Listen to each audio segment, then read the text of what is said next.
What's up, everybody? Man, it has been an incredible week. We've had some ups, we've had a lot of downs. It's been way crazy and everything like that. So we're going to go over some of that.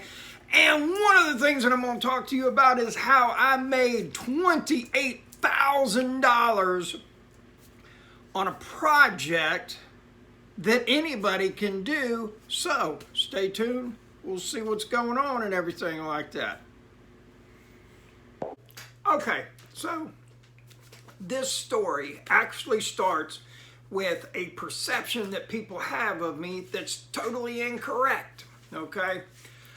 I post a lot of pictures, social media, having to do with projects that we do. I've got a construction company. We do a lot of stuff with residential, tile, flooring, paint, redoing bathrooms, kitchens, things of that nature, adding a shower here, moving a wall, all that kind of stuff and everything. And then I've got rental properties as well. And so we do a lot of projects on those as well. And I'm always taking pictures, posting them before and afters. And, my badass girl that works for me, Carla, she just pounds it with the sheetrock repairs and the tile work and everything like that. So it comes out phenomenal. I had one guy tell us, say, hey, look, I've had 2,500 sheetrock repairs done. And by far, this has been the best one that's ever been done in my life. I had over 300 rentals at one time and whatnot. And so, we do a lot of that. Well, people think that I buy houses and I flip them, that I'm a flipper, because plus, that's what you see on everything, HD TV and this TV and that TV and all kinds of stuff and everything. And everybody's a house flipper, but not me. I buy them, I fix them up, and then I rent them out, because that is my retirement. Well, a friend of mine contacts me and says, hey, I got a house I'm looking to sell. Are you buying? I said, absolutely, I'll buy them all day long. And I do very limited, what we call wholesaling, and one day I'll do a video on that. However, back to worry about this house. I take a look at it. It needs some repairs. It needs a new roof. It needs some vinyl siding replaced on it and everything like that. So I go ahead and do that. Well, I end up buying the house. All right, I got a great resident that's been with me. Unfortunately, she's got a couple strikes against her. A little trafficking charge with the state of Florida, a little time at the pokey, and a little felony and everything. And certainly I'm no one to, turn my nose up, because I'm a little felon myself. So she came to me, started renting from me, and said, hey, look, I just need a chance. I had a house that was not the nicest place in the world, and she's got 2 dogs. And I said, right now, this is all I got. She said, I'll take it. I love you. And so she moved in. And she's been with me for like 2.5, 3.5 years, somewhere in there and everything. She pays all the time, and usually she pays early. Matter of fact, she's got the record. 19 years of being a landlord, never had anybody pay rent 3 weeks early, except for the felon. Go figure. About once every 90 days, she'll tell me, thank you. I appreciate the chance you gave me. You gave me a chance when nobody else would. Hey. Jesus gave people a lot of chances, and I'm certainly no angel nor Mr. Perfecto myself, okay? So, but she did all the right things in the sense that, she showed up, she was employed, she makes no excuses and everything. Matter of fact, she and I commiserate every now and then about how sorry people are these days and how they don't want to work, won't show up, and da-da-da-da, and all that kind of stuff and everything. So, long story short, she came to me and said, hey, I would like a nice one. I said, not a problem. You take good care of this one. As soon as I get something available, it's yours. She says, great. So I get a place. It's trashed. She looks at it. Oh, no, I don't want this. I don't like it and everything like that. And I'm like, okay. So then we make that place beautiful. And then she's like, oh man, I can't believe it. It's beautiful and everything. I should have taken it and everything like that. I don't know what I was thinking. I said, you got to trust me. I will make that place beautiful. But you got to trust me. See, I got the vision, okay? So, long story short, this lady calls me about this house, says, hey, I want to sell this and everything. So I go and look at it, figure out how much it's going to be worth once we do the repairs on it. That's what we call ARV, appraised repaired value, okay? That's not what you're paying for it. That's what it should be worth once you're done with it, okay? So I'm going to run through the numbers, show you where it's at and everything like that, tell you how we made the money, and then we're there. Here we go. So we go and look at this house. They say we want $47,000 for it. All right. I look at it, walk around, look at it, crawl underneath and everything like that. Take a look, see what's been done to it and everything. And this is what I came up with, that it should be worth with all the repairs being made. ARV is appraised repair value.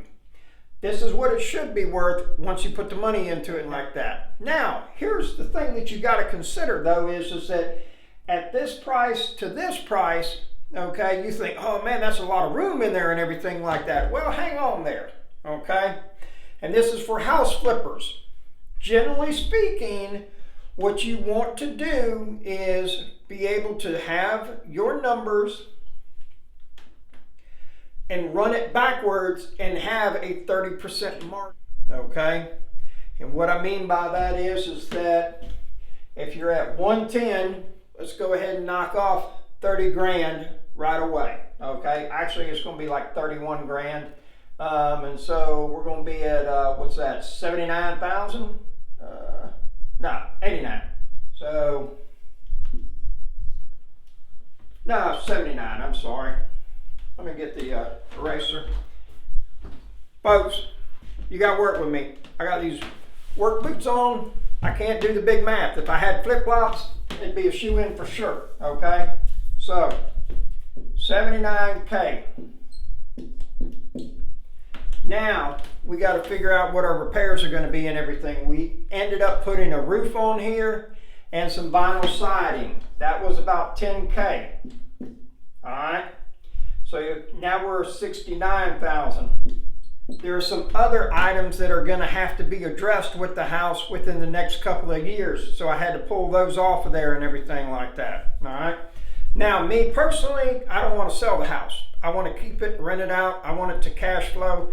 I want that money coming in every month, all right? And what I ended up doing is I paid cash for this house. I paid the repairs out of my pocket, all right? I found a lender that is what they call asset-based lending, okay? They loan money on the property, not so much as me, okay? My credit is great. What is not is I don't have a W-2 because I'm self-employed, okay? So there is not a W-2 per se of any of my companies that is paying me, all right? So then that becomes is that anytime you apply for a loan, generally speaking, they're going to use Fannie Mae or Freddie Mac to back that. Well, guess what? I don't qualify for that, okay? With having rental properties, the amount of tax write-offs you get is absolutely incredible, okay? Why do you think you see when you talk to anybody that's got any substantial wealth, they talk about having real estate is because there's so many tax write-offs that's involved. Whether or not we keep them up after old Mr. Biden, time will tell, but currently it's pretty good, okay? So then the problem becomes, well, how do we get our money back out of this that we pulled out of our pocket and paid cash for? Well, there's people out there that actually do notes. They do loans and they do mortgages on properties.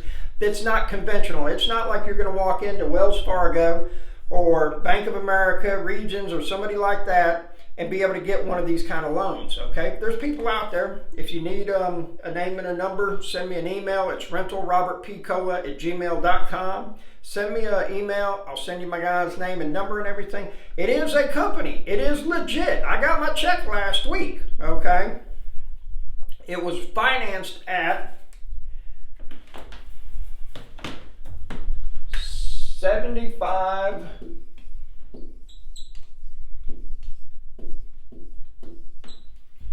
75% loan to value. They take what the house appraised for, and then minus 25% of that, and that's the money that they loaned me on the house. So now I have a 30-year mortgage on this. I've got money to invest in another property, and I'm still making enough money that it's worthwhile for me to do this, even with having the payment, okay? And so now I can do it again, all right? And what they call this method is the Burr Method. B stands for buy. R stands for rehab. R stands for rent. R stands for finance. Buy it, rehab it, rent it, refinance it. Okay? Now, I'm going to look at a house tomorrow. Another lady calls me, says, hey, I got a friend of mine that's looking to sell a house. Call him up, talk to him. Seems like it might be a pretty good deal.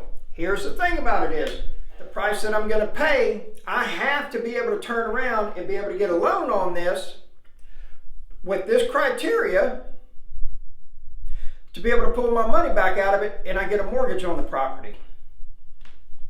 Now, you're asking, well, let me ask you this. Why don't you just go and get a mortgage? And I'll tell you why.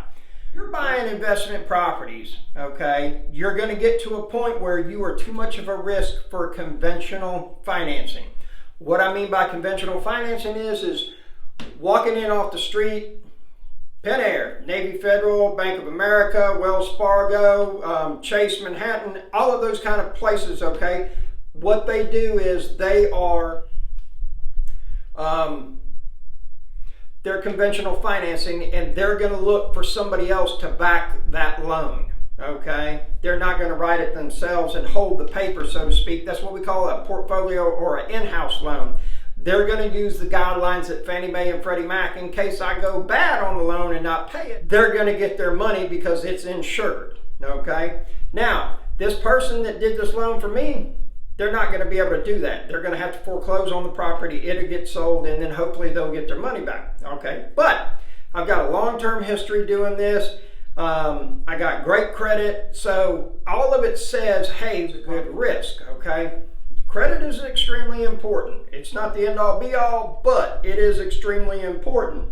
The thing about it is to be able to do this, you've got to put a little bit of seed money away. I just had a guy that sent me an email. He said, hey man, February I bought a pressure washer. I've been doing this side hustle with pressure washing and everything, and I've got close to $44,000 in my bank since starting this in February. How much difference is there between 44 and 47? $3,000. He'd probably do that in a month and a half, 2 months, and it'll be done. Okay, so now he's got some seed money. All right, and so now you can start looking at some of these opportunities. Now, here's the thing that I want you to understand is that no matter what we do, okay, everything comes down to transaction. Okay, you sell a pack of cigarettes, you're lucky if you make 25 cents. If you sell a 4-pack of beer, you're lucky if you made 25 cents. You know, generally speaking, most people that are selling cars try to run their margins $1,000 to $3,000. These are used vehicles, $1,000 to $3,000 per vehicle if they can make that. Okay, and so you see what I'm saying is that the price per transaction keeps on going up. That's why real estate is so lucrative, is because the numbers are big. Okay, so instead of selling a 4-pack of beer and getting 25 cents, you sell a house and you might make $50,000 or $100,000, okay? There's a difference in the time transaction and all that kind of stuff and everything like that. But the thing about it is that transaction, and here's a great one for everybody. If you got roll-offs, okay, roll-off dumpster, 15 yard. Jonathan Bennett here in Pensacola, $325 up to 3 tons of trash with that and everything. I think Parker's and Brown the same price and everything. Jeff is too. Here's the thing is, what is the cost on a 30 yard or a 40 yard dumpster? Almost twice to 3 times as much. Guess how much time it takes to put out a 40 yard dumpster? The same that it does a 15 yard dump. Okay? Every one of them's a transaction. Okay?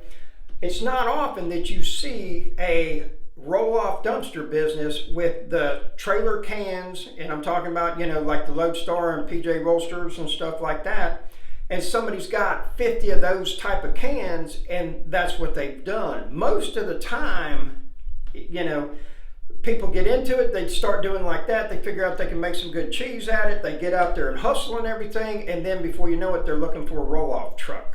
Okay, and then they're looking for bigger cans, because again, if you make 4 drops at $600 a piece, that's $2,400 gross. If you do 4 drops at $325 a piece, that's $1,300. Okay, so you do the math and you figure it out yourself, but everything comes down to how much per transaction we're actually making. Okay, now this right here, I was able to clear about $25,000. Okay, so if I was going to do a payday or something like that, I could leave this money, that amount that I've got into it to 57 in the account, put the rest of the money in my pocket, go and do something. And I'll tell you what, I really want to find a nice 94 to 96 Fleetwood Cadillac. Okay, I found one the other day, but you know what, it's just not time. All right, I've got some other things that I'm looking at doing. I want to go see this house tomorrow. I've got a house that's been sitting for 2.5 years that we need to put some money and time into and everything like that. Guess what? I've got the money and I'm going to make the time, because that house sitting, I've lost out on $25,000 worth of rent that I could have been collecting on it. That hurts. And you all know I talk a lot about emotions, that we only do one or two things. We're either seeking pleasure or we're trying to avoid pain. Well, I want to avoid the pain of not collecting rent in that house, because it makes me happy when I get that money at the first of the month. So that's how we do it. It's just one way to increase not only your net worth, but your income every month. Okay. At the end of the day, man, I don't know about you, but I'd much rather have $50,000 a month coming in than $5 million sitting in the bank. Give me that $50,000 a month every day of the week, and I'll show you what we can do with that. So be productive, be profitable, and get out there and figure out who's got your money.